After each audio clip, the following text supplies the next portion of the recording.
my best friends were college soccer players, and something that I often talk to them about is this narrative in the sports world that women athletes are paid less and given less airtime because people don't care about women's sports. And the whole premise of the argument is that, well, these networks are businesses and they're in business to make money, and sorry ladies, nobody cares about you. But isn't it interesting? I would bet that the Venn diagram of people mad about women's sports coverage and mad that they're showing Taylor Swift for 25 seconds during a Chiefs game is a circle. To which I say, I thought it was just about money. I thought it was just a business. And showing Taylor makes money. Though I think it raises a more interesting question, which is, are we really talking about business? Or are you just mad about women?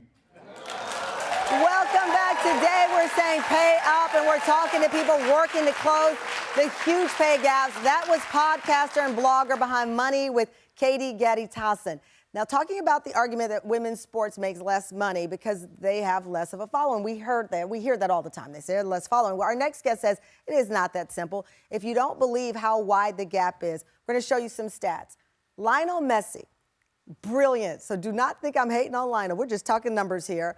Was the highest paid Major League Soccer player last year, making over $20 million. In 2023, he played in 6 matches and had 1 goal and 2 assists. Alex Morgan, one of the best players in the NWSL, played in 19 matches, had 7 goals, 5 assists, and made $800,000 a year. And that's just on the field of male athletes. Often they make millions more in sponsorship deals. We've heard the greats like Serena and Venus Williams talk about it in tennis. It's across the board. Our next guest has been on the forefront of progress. They say pay up, and people are now listening. First, she was one of the best defensive players in Women's World Cup history. She helped lead her team to wins in 2015, 2019, and was a member of the 2016 Women's Olympic Soccer team. Please welcome the great Ali Krieger! Come on out, yes!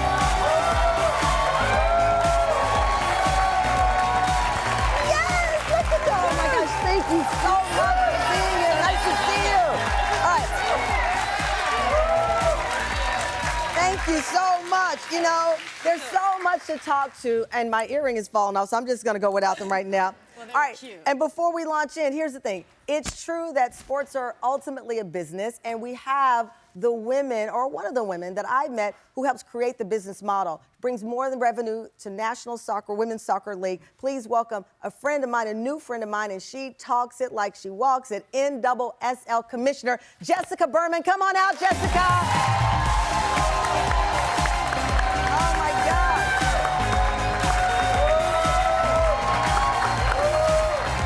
I know. Oh, my God. So, again, I like to tell you a little bit about my life behind the scenes here. I was at a dinner party, all women, and Jessica was there, and she started talking about the pay up and women, and it just dovetailed into this greater conversation, because this is not about superior female sports stars or women sports stars. This trickles down in every aspect of our lives. So the battle that you're fighting on the field is to help every woman right now in their workplace, in their industry, no matter what they're doing. Absolutely. Yeah.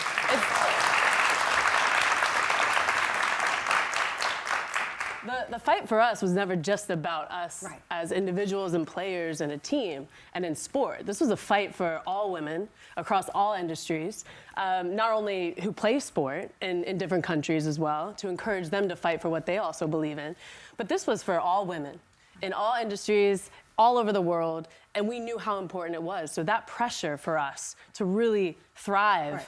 And really fight for what we believe in, what we actually deserve, and ultimately respect. Right. That was why it was so important. And Jessica, when I look at this picture and Ali is standing there, when I saw it the other night, it actually teared me up, because that's who we're fighting for too. Right? These little guys behind her. 100%. And one of the greatest joys I have as commissioner is actually watching these little kids. And it's the little girls, but it's also the little boys. I have 2 young boys. Yeah. And actually watching boys and girls watch these incredible athletes, you can see the world change before their very eyes, and they redefine what's possible. Right. Watching incredible athletes like Ali. And I'm happy you said you have a son. I have a son as well, as everyone knows. And I'm not bringing this up just for me. it's for him. You know, so the battle is not exclusive to just, okay, we want girls to be, you know, as somebody said, little badasses, and we want you to be that, little girls, but it trickles down because when you're trying to take care of your family and you're making less than the male counterpart, that affects your child no matter their gender. Right. It does trickle down to our children. And so for you, now, according to the U.S. Soccer, the final match of the 2015 Women's World Cup was the highest rated soccer match in United States history, right? United States history. 26.9 million people. So, and then I'll drop another number here. Nielsen data, 2019, nearly 3 million people, more people tuned into the final game of the Women's World Cup than the men's a year earlier. So, the data, you can't hide behind that story that people aren't watching women's sports. So how did you make the effective case? Well, that in itself, the facts are the facts. Yeah. And but you know, people try to create their own facts. I used to do political, you know, they try to create their own facts. Right, but you know, the numbers are there and it's for everyone to see. And I also think that, you know, behind the scenes, fighting 6 years, you know, making federal complaints and then obviously 3 years of, you know, litigation, it's what we knew we had to do in order to create the change that we wanted to see, not only for us, for the future. And we were willing to put in that work. We knew how hard it was going to be, and even if they said no at the beginning, we knew we were going to continue to fight and continue to not accept anything other than a yes. Well, that's the thing. People don't realize you actually had to file a lawsuit. Right. So when you're at home and you're thinking about, like, I don't, it's not even a meeting. I've made the case. I'm here with other, you know, female athletes. I have strong support from, but now I have to sue you. Right. I've got to sue you to get you to treat me right. And it's suing your employer. It's suing your employer, which is scary. Yeah, it is, because you're like, well, I guess they can fire me at any moment, right? But, you know, this was really important for us. We knew we had an upper hand because we were stronger in numbers and we were stronger together. And then we were also winning. We're winning World Cups. Wow. We are winning Olympics. And thank you. We knew we had to do that in order for them to listen. Right. So on top of the pressure of just being a female athlete and a professional athlete to just play at that high level consistently over years, we also had to come together and be like, we have to multitask really well because we have to fight for us and for what we deserve, but we also have to win so that they can listen and so that they see that we are also Let me tell you, deserving. every time now I think of a goal, I get bigger chills because what's behind it. Jessica's not going anywhere. We have more questions when we come back. We're talking to the Stanford soccer player who's suing the NCAA to pay up for college athletes. Why this conversation impacts all of us after the break. Welcome back. We are live. I'm so excited. We are here with two-time Women's World Cup champion, Krieger, and the commissioner of the National Women's Soccer League, Jessica Berman, off the field. They are leading the movement to fight for fair pay in sports that trickles down to every conversation about fair pay. So, Jessica, you have a unique perspective because you worked in men's sports. So you know what they're making and all the other stuff. She knows all the this is the accountant mind here. So help me understand. We know that the data supports that we are all supporting and watching women's sports. Why is the argument not sticking? Help me because you've seen it from both sides. Yeah, so I think the challenge has been that there are truly systemic barriers. When we talk about the isms, it's not just that micro conversation you have where you experience microaggressions. There are actually systemic blocks to be able to advance women and people of color and marginalized and underrepresented communities. And if you look at the Women's World Cup, the problem is that when you have those underlying isms, people view it as like a one-off. Well, that was just like a one-time thing. And women's sports historically haven't been given consistent exposure. Right. Now, for the first time, and this is actually the call to action for people who want to support and invest in women, we actually need people to show up. We need them to watch. Yes. We need the eyeballs. So when you see that for a random regular season game in men's sports, it's a given that X number of millions of people will watch. We need people to actually turn on their TVs. And so for the first time, the NWSL is going to be on national TV over 100 times in our season. So this is This is the show up moment. Right. We have to actually deliver. All of our hypotheses about having it be where people watch sports is now going to be tested. And so on March 15, we open our season on Amazon Prime. Actually, Allie's former team, Gotham.